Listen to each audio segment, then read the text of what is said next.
So in this video, I'll give you some tips on how to interview successfully online, and it involves doing everything you can to be a human being rather than a robot. Hey, being a robot. The next question is... You're full of questions. Now I want to take you back to the video on the three ologies: ontology, epistemology, and methodology. Remember the tree falling thing? Well, we're working in the paradigm where you're present when the tree falls in the forest. But you're going to be more than just in the forest. You're going to skedaddle over to the falling tree and stop it from falling. What the heck am I talking about? Well, what I'm saying is I want you to be fully present and fully engaged in the interview. You're going to interact with your interviewee and you're going to aim to influence their behavior. Now, you may reel back in horror and say, what, you want me to bias the interview? And of course, if you say the word bias, you will instantly punish yourself for falling back into quantitative ways of thinking. I know, I really screwed up. I deserve to be punished. But you might still think what I'm asking you to do is wrong. Well, hold on. Remember, you've already influenced your interviewee by holding the interview. You're getting them to do something that they ordinarily would not have done, talk to you about the research topic. But you need to go further than that and encourage your interviewee to talk with you openly, freely, and in depth. And how do you do that? Well, you do that by not acting like a robot. I do not want you to be detached. I don't want you to try to be objective and neutral. And you need to shake all of that off, because that's how you would act as a quantitative researcher. He is not human. He's a robot. Hey, being a robot. You need to be a fully fleshed out human being. You need to fully embrace your subjectivity and to be fully engaged in your interview. And you do that by communicating respect and interest in your interviewee's thoughts, feelings, and experiences. And you need to create exceptional encouragement. And you need to show exceptional listening skills, probing with exceptional effectiveness, with follow-up questions based on what the interviewee said. Do that and you're on track for an HD. Just look at what it says in the marking criteria, in that rubric. It says exactly what I've just said there. But it's hard to be a fully fleshed out human being on Zoom because you're rendered in a two-dimensional form on a computer screen. So what I'm going to do is share with you my 3 top tips on how to be engaging on Zoom. This interview is over. But first of all, a word of caution. Some of these things are culturally specific, but also they invoke behavioral norms that some people can't follow, particularly some disabled people with specific impairments, such as visual impairments and so on. If that's you, just send me your access plan and I'll modify how you're assessed. And in the real world, it's not an issue if you're able to make it clear to your interviewee while you're communicating in the way you are. That's usually fine. Okay, so let's get on with my 3 top tips. So tip number 1, eye contact. Don't let your eyes wander. Skilled presenters focus on the camera, but that's not ideal for interviewing because you want to be looking at your participants so you can see how they're responding, read their facial expression and so on. So I want you to look at your interviewee on the computer screen. Don't worry about looking at the camera.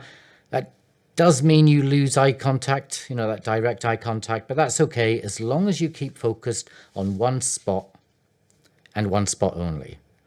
When you start looking in more than one spot, that's a signal to your interviewee that something other than them has got your attention. You may find this a challenge for a number of reasons. First, you'll be in gallery mode in Zoom. On your screen, there'll be the image of your interviewee alongside the image of you. And you need to have it that way because I need to see both of you and your interviewee, in your recording. But having that set up in gallery mode can lead you to look away from your interviewee and just look at yourself. But don't do that, not even for a split second, because I will see that eye movement and I'll assess that as your focus shifting away from your interviewee.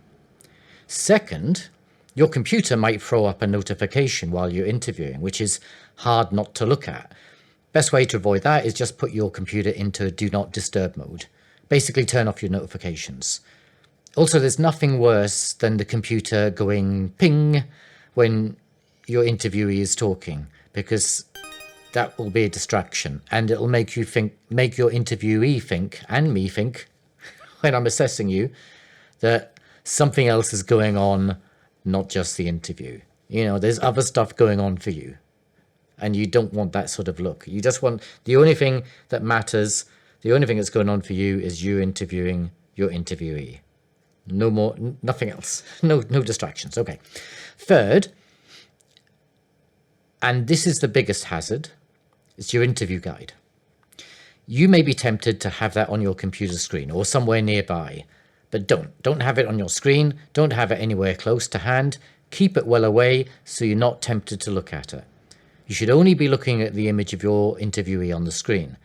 And there's another reason for not looking at your interview guide, which I'll tell you about in tip 3, but let's get on to tip 2. This is about moving. Move and be animated.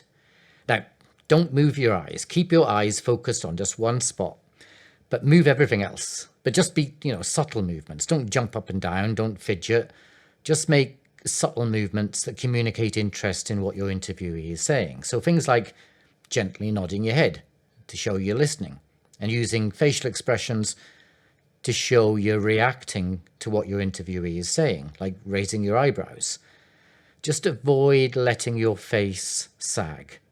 Most of us forget about our facial expression when we're listening, and we relax our faces, which makes us look bored and grumpy.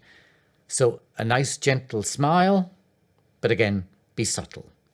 We also have paralinguistics, those small vocal utterances like aha, mm-hmm. Sometimes, the words yep or yep. In a face-to-face interview, that stuff's great, but it's not great in a Zoom interview because when you speak, the border around your video feed lights up and it becomes an interruption. It looks as though you're interrupting rather than encouraging. So no verbal encouragement at all. Keep it all non-verbal. So let's get on to tip number 3, our final tip. Throw away your interview guide. Now, not only is this the thing that's likely to lead you to break eye contact, your interview guide, it's also the thing that could stop you being flexible and responsive to your interviewee. People always overcomplicate this bit of the interview, the asking of questions. It's the bit that they think's most important, but it's not. The most important bit is what your interviewee is saying, not what you're saying. But you do have to ask a question, but it's really not very complicated at all. It's actually really easy. Now, just imagine you have just asked your interviewee what they think students believe to be the thing that promotes good mental health. And they answer by talking about social support. And they say this thing. They say, well, I kind of think of social support as a type of social glue. Okay, so they just said that. And then they come to a stop. So it's time for you to ask your next question. The best next question would be this. I love your idea about social support being like social glue. Tell me more about that. There you go. That's the best follow-up. It's not even a question, really. It's just a bit of paraphrasing, a bit of encouragement, and then a simple prompt tagged on at the end. But you don't need a question at that point. In fact, if you used a prompt like that I've just said in your interview, you'll have hit the jackpot. You look at the marking criteria. You'd have gone bing, bing, bing, in all of the right places on the rubric. You're encouraging. You've shown you've listened to what they've said, and you've followed up with a question that's based on what they've just said. That's right up there in the HD category. But tell you what people tend to do with their next question after their interviewee's spoken. So say that the interviewee was saying about social glue. Typically, people would use the next question. The next question would be like this. It'll be, thank you. Now, my next question is about the impact of money. Do you think students believe mental health is linked to economic problems. That's awful. Or they might say something like this. Thank you. That was very interesting. Now, my next question is, what do you think is the impact of money on student mental health? So something like that. So they look down at their interview guide, they're reading out their next question. That's even worse, right? That's even worse. Why?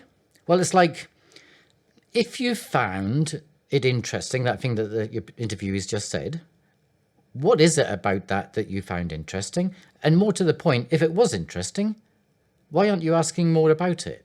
It can't have been that interesting because you've just moved along to the next question to talk about a different topic. So because you just went to the next question on your schedule of questions, saying something like, oh, that was interesting, showing a bit of encouragement, just sounds disingenuous. And by changing the topic, your interviewee can feel as though their answer has been of little interest to you. You've just moved on to the next topic. Now, this is the thing that's probably going to be the real challenge for you. The biggest temptation for you is to look at the interview guide that I'm giving you and to look at it during your interview. And you'll look at it to get ready for your next question, rather than make up a question on the spot. Rather than make up a question on the spot that's tied to what the participant, your interviewee, is actually talking about. Now remember, I'm giving you the interview guide as a kind of form of temptation. You'll notice that I'm not ever asking you to use it in the interview. It's really a test for you to see if you can resist the temptation to use it. Why put that temptation in your way?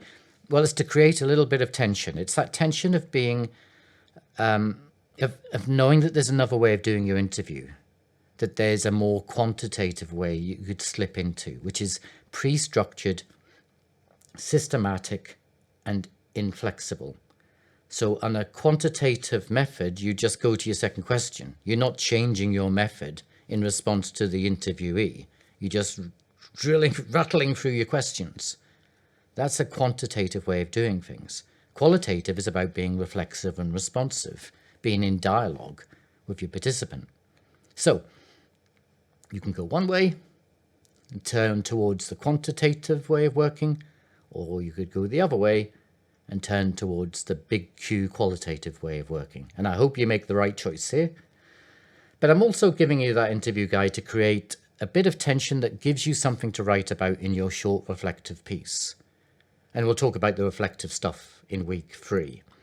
But, it's to give you something that you can reflect on. How easy was it for you to just put the interview guide away and not to worry about the next question? Okay. One thing to say about throwing your interview guide away. If you, as I hope you will, throw your interview guide away, be careful, because I don't want you spending time in the interview thinking up a complicated, clever question. The only thing that you should be thinking about, or the only thing that should be running through your head, are the words of your interviewee.